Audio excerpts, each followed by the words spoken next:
Okay, we're going to jump into presentation here. So when I was putting this together, today we're talking about the go-giver. But I thought I'd share these 9 promises. I found this in an old slide from a year or 2 ago. 9 promises that can bring happiness. Sorry, I can barely read this on my screen. Promise yourself that you will talk health, happiness, and prosperity as often as possible. Promise yourself to make all of your friends know that there is something in them that is special and that you value. Promise to think only of the best, to work only for the best, to expect only the best in yourself and others. Promise to be just as enthusiastic about the success of others as you are about your own. Promise yourself to be so strong that nothing can disturb your peace of mind. Promise to forget the mistakes of the past and press on to greater achievements in the future.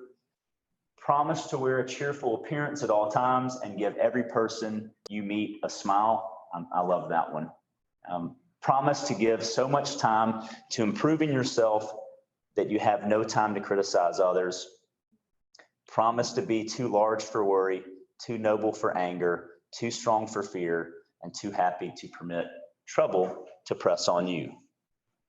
I can't remember where I got that, so I don't know who to give credit to, but I found that somewhere in something I was reading. And I thought it was a good tie-in to what we're talking about today, the Go-Giver book. There's a whole series on these, and a few more copies just arrived yesterday, and I put them upstairs in the library. And before we move on, thank you to whoever the picture fairy was for putting pictures on the shelves. Looks great, Christy. Someone told on you. Thank you for doing that. It looks great. And as a result of the sales meeting, the agents who attend will be able to understand the go-giver mindset in order to create value for your clients for the purpose of attracting more business. And again, some of you are already doing some or all of these things. And I just wanted to share these ideas with you, not because Alan and I think you're not following these, or just I don't think that you are. It's just to share some ideas and thoughts as we move into the business planning stage for 2022, so you can start thinking about, do I want to change some things with my business based on everything that's happened the last year, the last 2 years, and to always reflect and analyze, how am I delivering my services and my value? Because as we just talked about with the Department of Justice, value, I challenge y'all to prove me wrong, so I'm taking a risk here because I honestly don't know for sure, but I'd be willing to bet the word value is not mentioned in that Wall Street Journal article anywhere. It's fees, it's expenses, right? It's too much revenue. So if we don't talk about value or deliver value, then all they're going to focus on is, what does this cost, right? Y'all have experienced that when you buy things. What does it cost? Because you perceive there's no real value. Because if there was, it would be obvious, or that salesperson or business owner would explain to you, well, this is the value of shopping locally or shopping with a professional. So I want us to really focus on, value as you head into 2022 is, how is my business being perceived valuable to my customers? Okay, so quiz time. As a realtor, can you define your job description in 3 words? Just 3 words. You want to take a shot at it? Advisor. I'm going to say, I am advisor.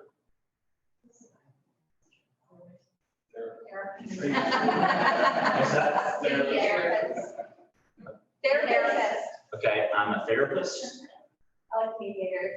Mediator. That was a good one. Troubleshooter. Right, troubleshooter. Yeah, problem solver. problem solver. I'm a really good listener. Servant.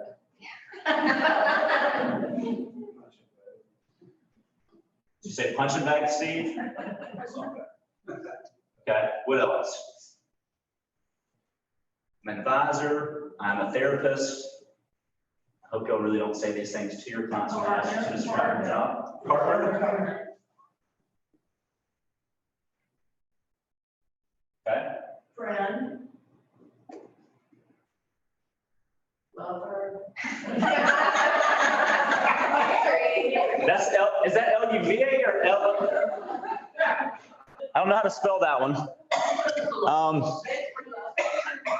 And y'all do all of those things, right? You're a servant, you're a partner with them, friend, therapist, advisor. But I create value. If we go back to last week about good habits, and I wish Ashley was here because she shared it yesterday in our boot camp class.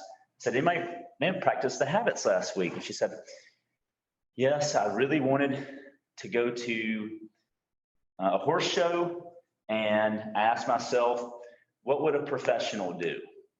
And she said, and I said, professional real estate agent, right? Not professional equestrian. I know what a professional equestrian would have already been there early, at the horse show. And she said, I went out and showed a couple of properties and I wrote an offer. She said, I just took a moment and asked myself, what would a professional do? She really wanted to go to the horse show. There's another one, but there's probably another one next weekend, Jamie, every weekend. So when we start thinking about a professional, we take on the mindset. And if you ask your financial advisor, hey, what do you do? I help create wealth. I create value. I create revenue streams. Well, part of what we do is create value. And I want to ask you a question. Do you believe a person can reach a certain level of success without being particularly special? And don't say the other agents' names at other companies. Because the barrier to entry into this business is very low. And a lot of it is just about being likable and friendly and being those things, right? But the sales process is about how you add value to another person's life. All right, this is the last question quiz of the day. What are 3 universal reasons for working? Income. Okay, income. Self-satisfaction. Okay. Self-satisfaction. What are other reasons for working? Helping others. Okay. Serving. Get out of the house. Benefits. Benefits, okay. Financial, I'll say health benefits.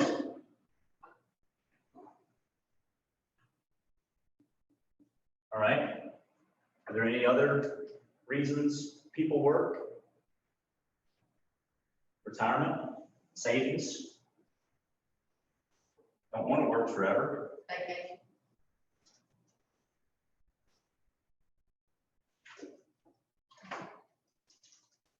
Okay. Any other answers we're missing? You have to.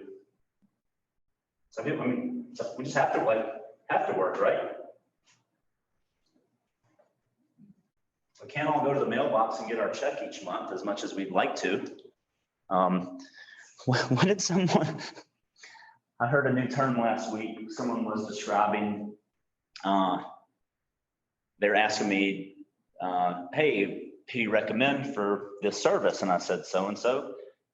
And I said, well, that's funny. I thought you would have recommended this person. I said, no, not really. I said, yeah, they're just an obituary writer. And I said, an obituary writer? I said, what do you mean? They're just doing things in life to look good when they die in their obituary. And I thought, that is pretty fun and creative to say, member of this, and this. And I was like, if that is really true, has that person done anything that they really enjoyed in the present that generated much value at all? So some of the 3 universal reasons for working: survive, you just meet your basic needs. As one of y'all said, save, go beyond your basic needs and extend your life retirement. We don't want to have to work forever. And I mean, y'all got pretty much all of these, right? To serve. Part of working is so we can serve others and contribute and make the world a better place. And part of the Go Giver, I thought this was really interesting. Reaching your goal only takes 10% real specific knowledge or technical skill, right? This is how you do something. This is how you use this technology.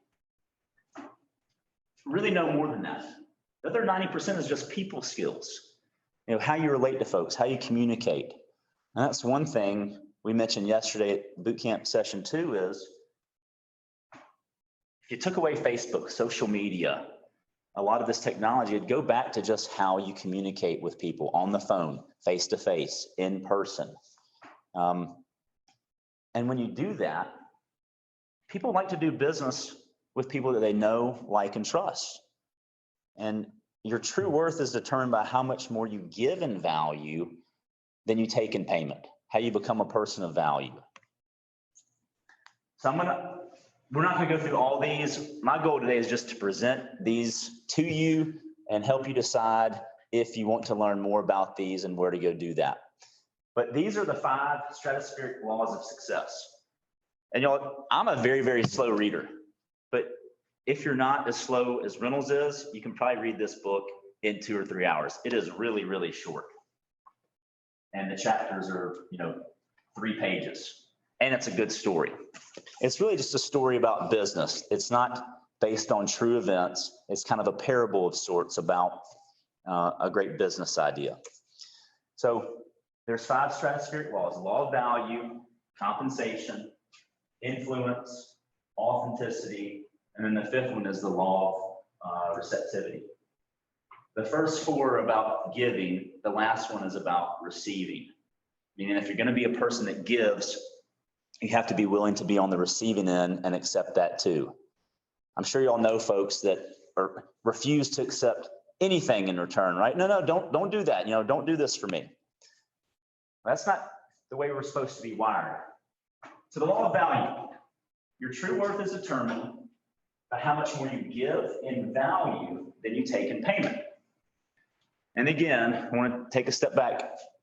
Just sharing these ideas and thoughts with you, so as you go into business planning for 2022, you can think about that.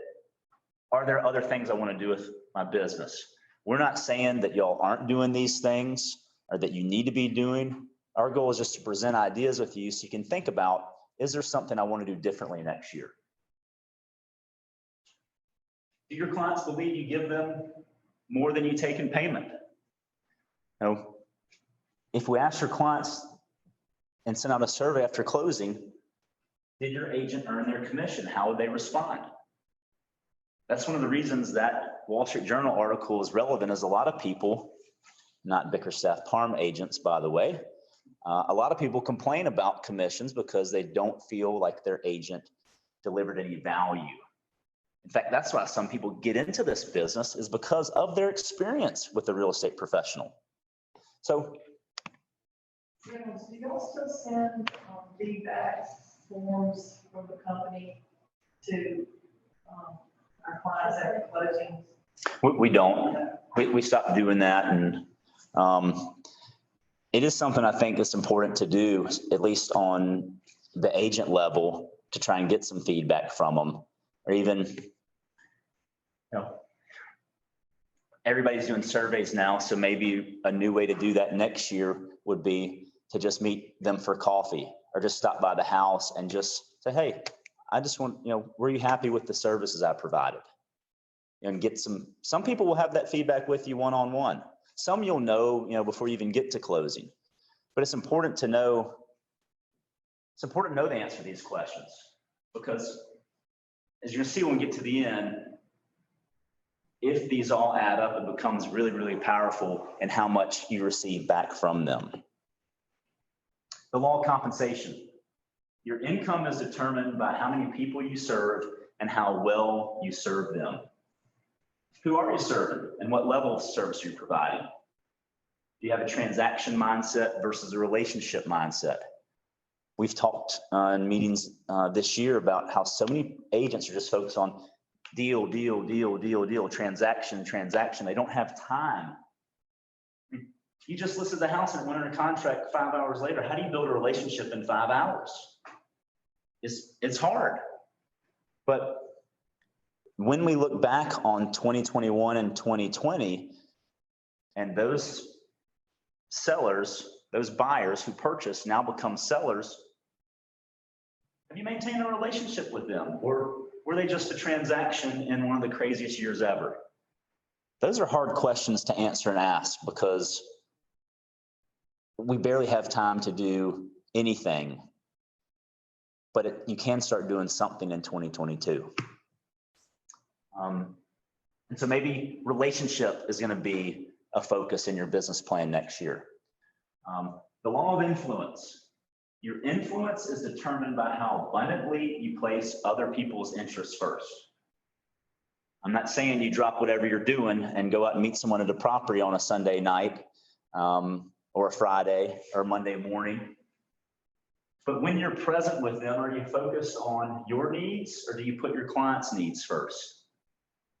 It is really, really hard when you start juggling multiple transactions to put everyone else's needs first, unless you have a process and procedures in place and support.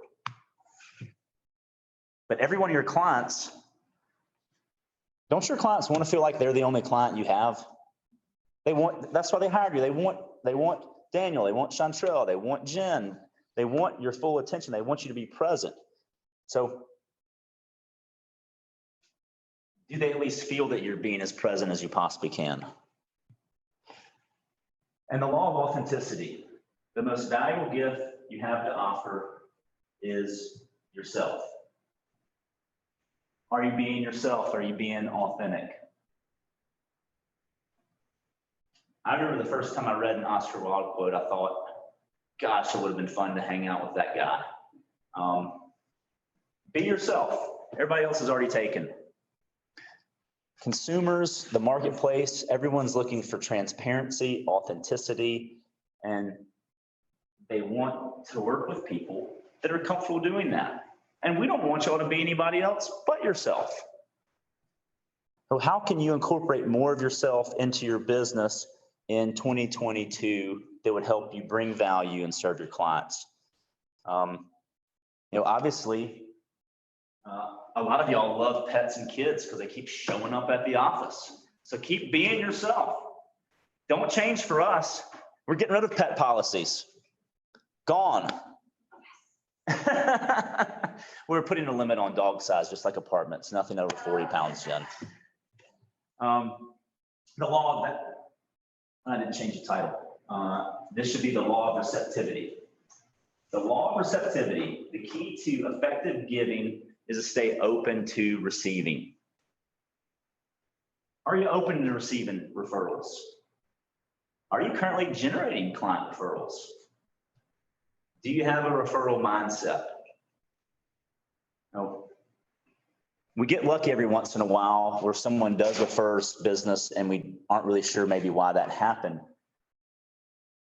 But if we were more intentional about bringing value, serving, putting people's interests first and being, authentic about it, you wouldn't have to ever ask for any referrals.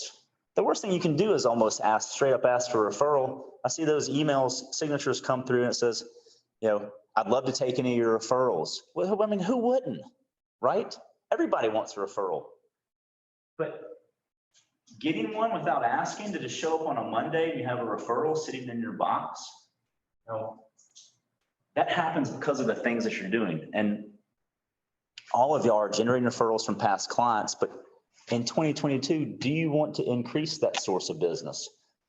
says you're going through your source of business sheet and looking at, well, how many past clients, where did my business actually come from? You know, I tell you who can't do any of this. Zillow, the internet, technology, some startup company. Only people can do all of this. And only people can build this relationship and manage those touch points in a way that delivers this. Because this is what everybody wants. Everybody wants referrals. Zillow wants to tell you, you need our referrals, pay us money, advertise. But Zillow's not doing any of this. You're still having to do this. And think about how you set your business up. If we're all wanting to get to the same point, cut out some of the technology middlemen or services that are preventing you from providing a great level of service and building relationships with folks. This is why everybody wants to get into the real estate business. They look at that referral and they think, oh my gosh, all those commissions, all that money. You can't get here if you don't do these things, right? We're getting paid for the value we bring to the transaction. And it takes time to bring value. And that's the hard part is it seems like, at least this past year, we have less and less time to do the things we really need to be doing and then the things we really want to be doing. So our job here at Bickerstaff Parham is to help y'all figure out how to get a greater return on the time you're investing in business. And we always have believed the way to do that is to try to generate more referrals from people that you already know. And the best way to do that is to follow some of these stratospheric laws of success. Be a person of value, serve, put their interests first. So how do we do this? How do we apply, or at least think about applying these 5 laws? I'm not going to ask you next week at the business meeting, did anyone apply one of the laws last week? I promise I won't ask you that. This is important. Sales is not something you do to another person. It's something that you do with a person. You walk them through the process. You guide them through the process. Money is an echo of value. You know, the amount of value we bring to the relationship, the money is an echo of how much value we delivered. And this is very similar to what we talked about last week, asking yourself a question. What would a healthy person do? What would a successful person do? If you want to keep your money or revenue in perspective, you know, then you got to create a habit of looking at it from the other person's point of view. You know, is it worth to hire me for X% to help you buy or sell a home? They're asking this question too. I promise you, as the market starts changing a little bit and people don't really have time to think about all of our fees and all of our services because things are just happening so quickly. But when things slow down some, they're going to start questioning, well, you think it's going to take 3 months to sell my house? What are you going to be doing over these next 3 months? And for those of you that have been in the business more than 3 years, you know exactly what you're going to do. We'll have some refresher courses on how to market a home for more than 2 weeks because we haven't had to do that in a long time. But you don't know what to do. We've just been in this constant, fast-paced environment where it's just boom, boom, boom, boom, boom. But we've got to go back to bringing value to the relationship because the people we're serving now, we're going to be serving them. Some of y'all are already serving them again. They're moving 6 months after buying, a year after buying, right? And so when the time comes that you're going to help them again, is it 2022, 2023?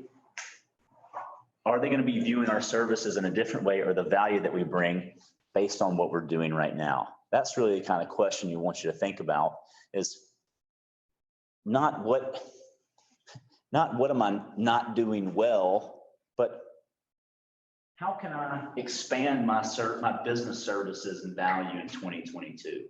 Because y'all are all doing things incredibly well. You really are. Almost everyone in this company is literally having, you know, one of the best years of their real estate career. It's incredible. But it's because you've been doing some of these things for so long now. And the market's helped. We're in a really great market.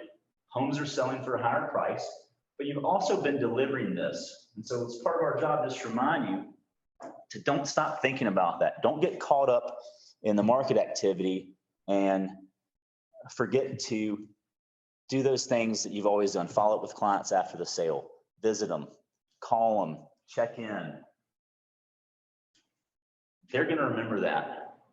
And all these other technology companies, they can't provide the level of service that y'all do, which is why we believe your commission is always going to be protected, because you can prove that you're worth hiring and that you're delivering value to them. So in 2022, what if you became a go-giver and took on that mindset? What if you picked up a little copy of this book, and after reading it, it's really made a difference in your life? Would that be a good investment of your time? What if you read this book and decided to apply some of these laws to your business plan in 2022? Could you see yourself having to spend less time working and more time enjoying what you're doing and generating a greater return in less amount of time? That's one of these goals. It's how do I maintain my income, but just spend less time doing it, right? So, and then what if you picked up a copy, and what if you shared it with a past client or your top 5 referral sources and just said you were thinking about them? Would that deliver some value? These books are only like $9 or $10 on Amazon for the paperback copy. And I ordered a bunch upstairs if you want to pick those up. But this has had, I read this book maybe 3 years ago, 2 years ago. I've read a lot just the past 2 years. And it really made me rethink about how we do things here and just how we handle business. And at least in our marketplace, what people are looking for. They're wanting to have a relationship, they're wanting value, and they're wanting to know that you're intentionally putting their needs first. And that's so hard to do when the world seems to be moving at 95 miles an hour. It's going to slow down. I mean, it has to. It eventually will. Because y'all talked about, oh my gosh, this house has been on the market for 2 weeks. What do I do? Wait another 2 weeks. It's only 2 weeks. Don't panic. But I hope you'll think about this. And the month of October, we're going to start easing into talking about business planning for 2022. I know that is an exciting topic for everyone. This is a serious topic. If you want to, these are some of the reasons why you're working. Income, self-satisfaction, retirement, savings, vacation. You got to put that into your plan so it becomes tangible and something that you can achieve. Because that will be, in the video last week, the agent came up with her why. It was her, 3 kids? I got to put 3 kids through college.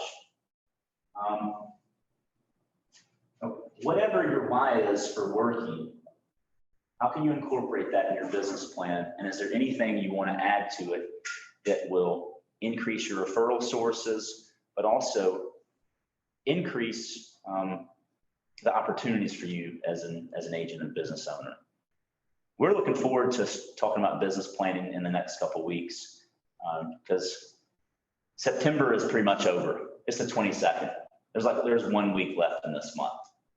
So that means there's only 3 months left for the end of the year, the last quarter.